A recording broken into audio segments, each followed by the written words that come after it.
శ్రీ గణేశాయ నమః. శ్రీ సరస్వత్యై నమః. శ్రీపాదవల్లభ నృసింహ సరస్వతి శ్రీ గురు దత్తాత్రేయాయ నమః.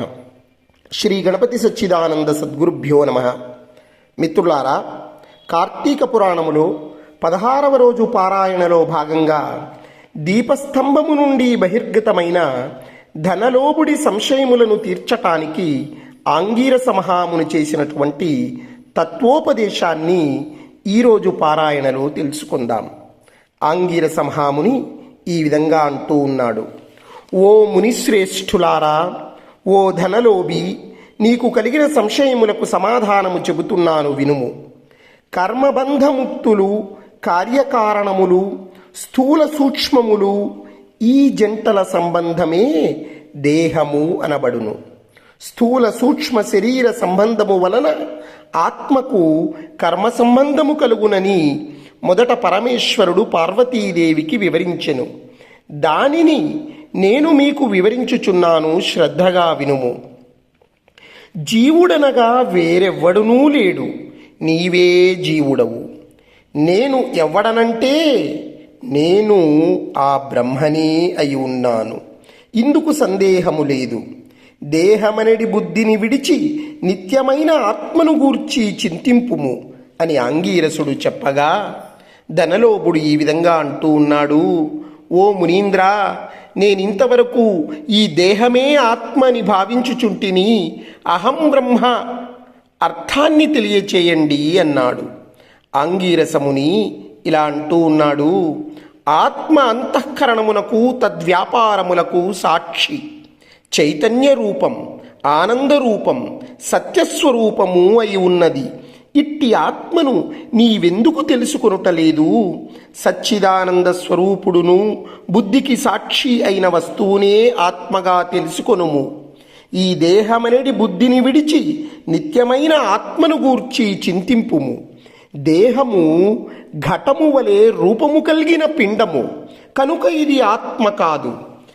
ఈ దేహము ఘటము వలె ఆకాశాది పంచమహాభూతముల వలన పుట్టినది కనుక దేహము వికారము కలది.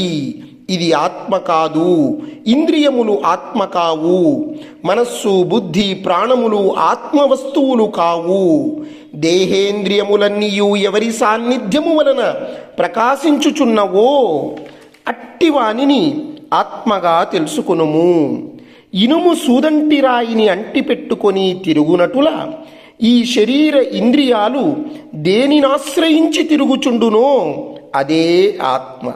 అట్లే అవి ఆత్మ వలన తమ పనిని చేయును. నిద్రలో శరీరేంద్రియాల సంబంధము లేక గాఢ నిద్రపోయి మేల్కొన్న తరువాత నేను సుఖనిద్రపోతిని, సుఖంగా ఉంది అనుకొనున్నదియే ఆత్మ. దీపము గాజు బుడ్డీలో ఉండి ఆ గాజును ప్రకాశింపచేయునట్లే ఆత్మ కూడా దేహేంద్రియాలను ప్రకాశింపచేయుచున్నది. ఆత్మ పరమాత్మ స్వరూపముగుట వలన దానికి దారాపుత్రాదులు ఇష్టమగుచున్నారు.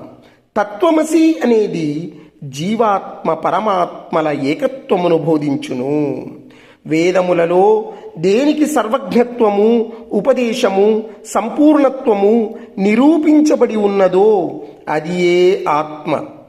ఒక కుండను చూచి అది మట్టితో చేసినదే అని ఏ విధముగా గ్రహింతుమో అటులనే ఒక దేహాంతర్యామియగు జీవాత్మ పరమాత్మ అని తెలుసుకొనుము. జీవులచే కర్మఫలం అనుభవింపచేసేవాడు పరమేశ్వరుడనియు జీవుల కర్మఫలం అనుభవింతురనియు తెలుసుకొనుము.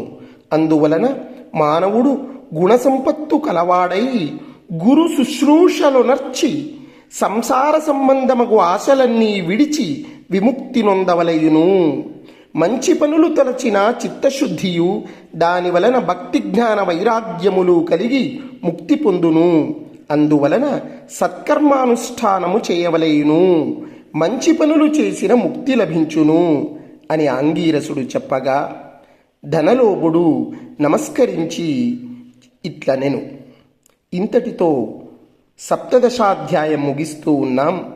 ఈ వివరాన్ని 18వ రోజు పారాయణలో తెలుసుకుందాం. జై గురుదత్త.